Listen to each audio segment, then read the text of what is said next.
All right, let's get into it. We're about to run a kind of cultural audit, but on our own brains. And our guide for this is Amanda Montell's fantastic book, The Age of Magical Overthinking. And that right there, that's the fundamental problem, isn't it? Our mental operating system is, well, it's ancient. It was designed for surviving on the savannah, not for navigating an endless, chaotic feed of information. And that mismatch, it's creating some serious glitches. So let's start with a bug report. The machine is malfunctioning, and it's because we're trying to process this overwhelming flood of data with some really outdated programming. And sometimes that programming doesn't just stutter, it fails in some pretty spectacular ways. I mean, consider the very strange case of MacArthur Wheeler. Back in 1995, he robbed two banks in broad daylight, smiling confidently right at the security cameras.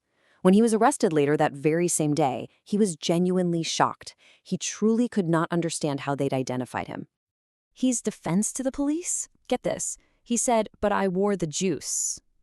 He'd heard somewhere that lemon juice works as invisible ink, so his brain made a logical leap. He figured if he covered his face in it, he'd be invisible to cameras. He wasn't impaired, he was just suffering from a really profound, and it turns out dangerous, level of overconfidence.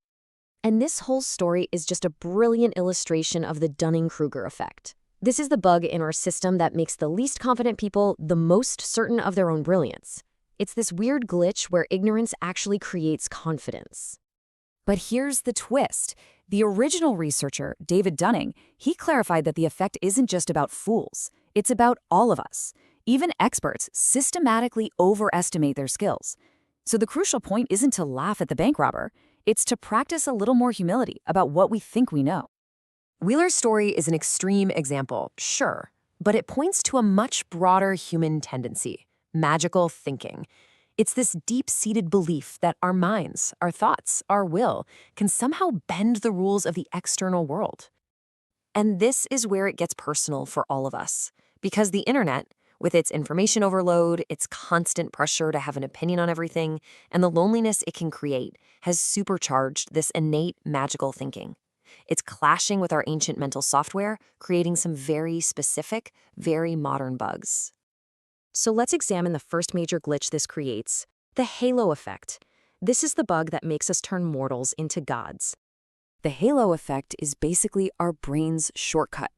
We see one good thing. Someone is attractive or witty or creates amazing music, and we automatically assume they're good at everything. We just put a halo on them. Today, this bias is running rampant in celebrity worship and increasingly in our interactions with AI. We create these one-sided, parasocial relationships where we expect our idols, human or digital, to be perfect moral guides.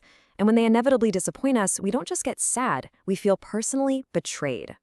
And just notice the direct parallel here. The way a fan projects a personality onto an artist, only to feel betrayed by their human choices, is the exact same psychological loop we're entering with AI.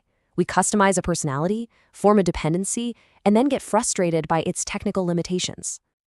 Okay, glitch number 2. This is the one that keeps us trapped, the bug that makes it so hard to just walk away. The sunk cost fallacy preys on our aversion to loss.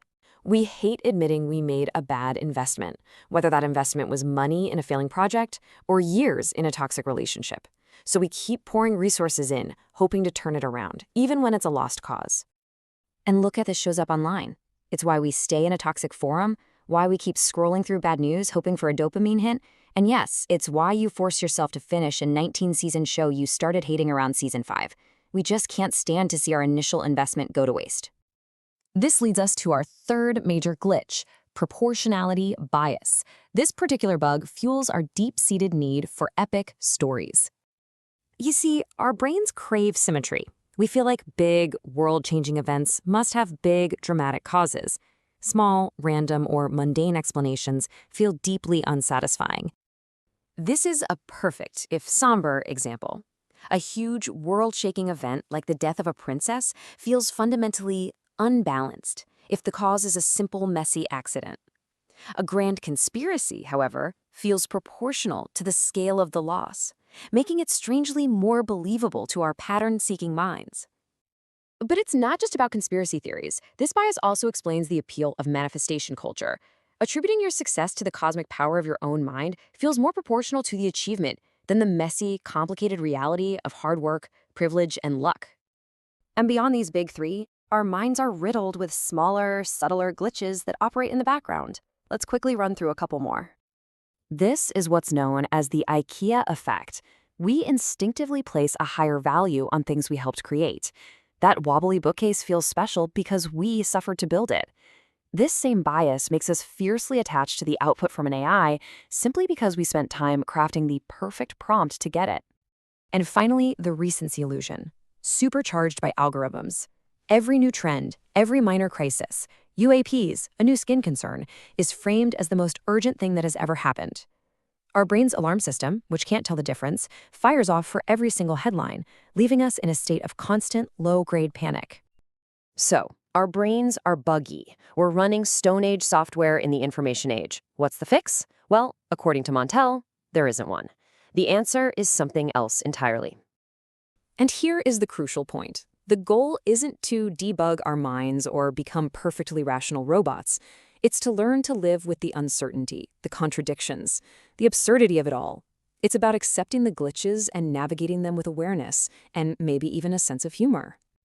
So I'll leave you with this question to continue the audit on your own. When we talk about manifesting our destiny, are we talking about a powerful spiritual tool?